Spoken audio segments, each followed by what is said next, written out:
Too many leaders lead for validation, not impact, for what they can get out of it more than what they can give to it. Hi, my name is Chris, and I'm obsessed with how leaders grow and develop, and I too have insecure moments. We all do.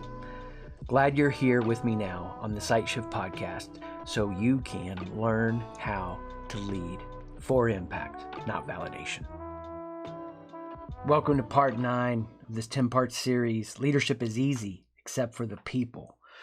We've been going on this journey, podcast, audio, YouTube, video, through what it means to make peace with this idea when there's a war between vision and people, that the vision really is for the people. The vision is the people. It's for them to become, to grow, and to develop.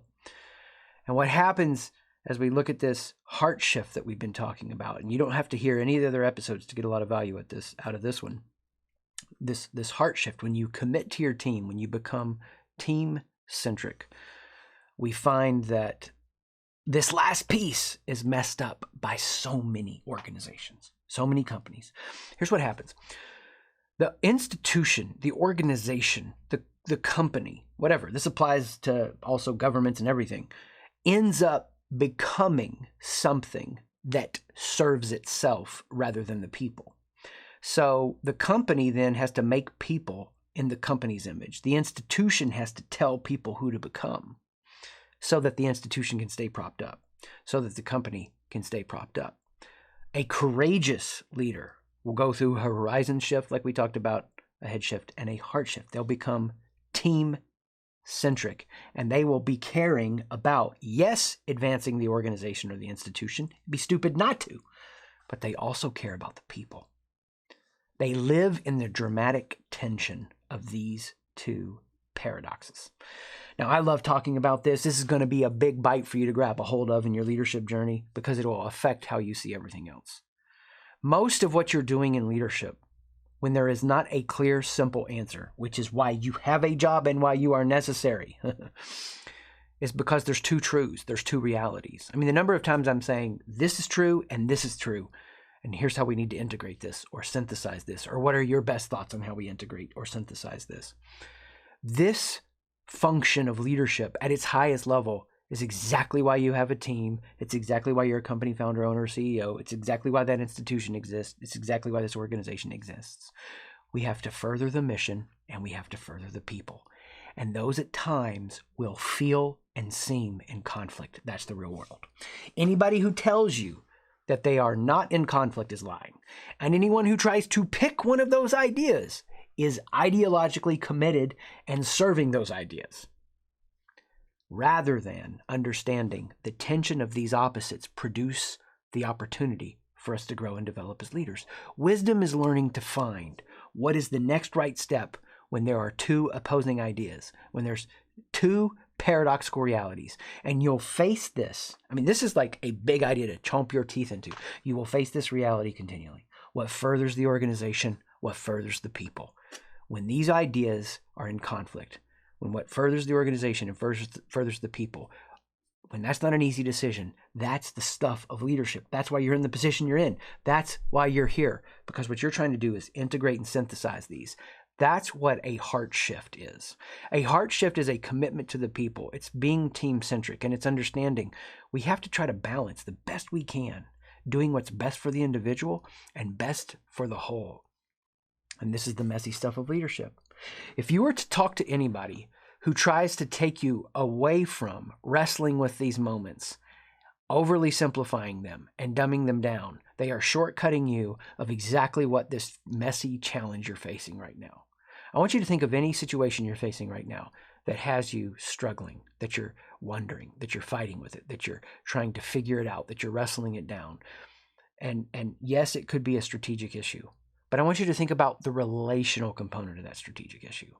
The point of all of this is not just so we can have the meaning of having that horizon and having the direction that we are committing to building systems to.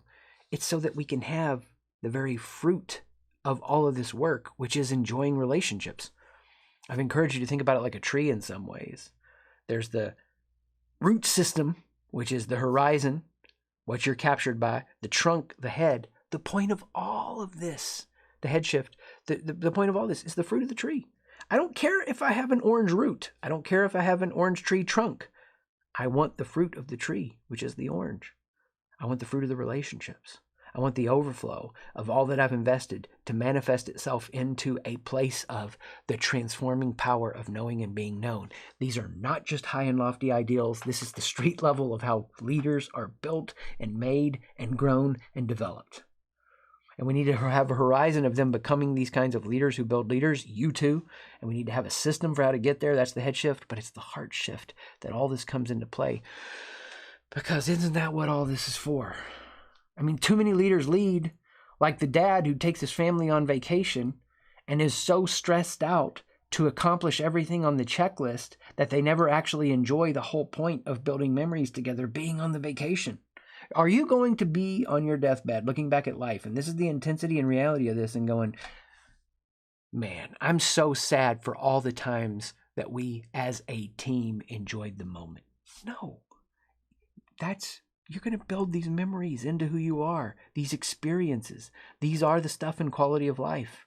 So really, the end game here, the heart shift of it all, is to be that kind of leader who takes every situation that unnerves them, that causes them to feel uncertain, that causes them to feel insecure. Any situation where they would say, I don't know, I need help, I was wrong, I'm sorry. Any situation that would surface something within themselves that they can't show up as this confident leader that has it all together like they want, a leader for validation, not impact, any situation that would cause them to be that way is oftentimes an invitation to upgrade their ability to be wise. And your leadership experience is giving you optimum training opportunities that are happening continually. And when you make a heart shift on that, and that heart shift starts to populate itself deep into the recesses of your mindset, deep into the margins of your mind, it doesn't mean you're not going to have hard times. It doesn't mean you're not going to struggle. It doesn't mean you're not going to get frustrated and judging and feel yourself sometimes being bitter or being angry or feeling some dread. It just means that you recognize it and you start to embrace what's happening in the relationship as a way of, like the fruit of the tree, pruning you and making you better. Every place that you feel you are at war with the people, or you feel that, the vision that you have, and the people, there's a war or a place of resistance there, is an opportunity for you to grow and get better. It's a customized survival course built for you that's making you the kind of leader you were meant to be. And that's how all this journey culminates into a focus of the point is renewed relationships. If you've listened to it, an earlier one where we talked about how do these breakups happen in organizations and teams, people come to us and they're like, man, I'm struggling with my co-founder or this executive team or whatever's happening. The relationships aren't being renewed. And as much as they were renewed 6 months ago, it is so much like at home. I can't say to my wife nor what I want to. I told you I loved you when we got married. Why do I need to say it again? That's not to keep a relationship insecure or codependent.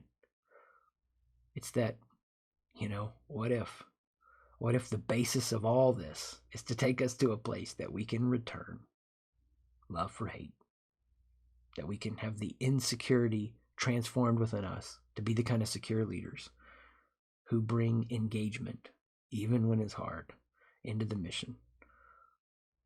And at the fruit of the tree of our leadership and our teams and our organizations, we are so happy with the quality of relationships. They're not perfect, but we're relaxing our way into ever-evolving, deeper and deeper bonds of community. This isn't hype. It's not some high and lofty ideal. We live this out. We help others live this out. And just because you don't believe in something, you say, cheeseburger isn't real. They're real and they taste awesome. You just got to find somebody who knows how to get you there.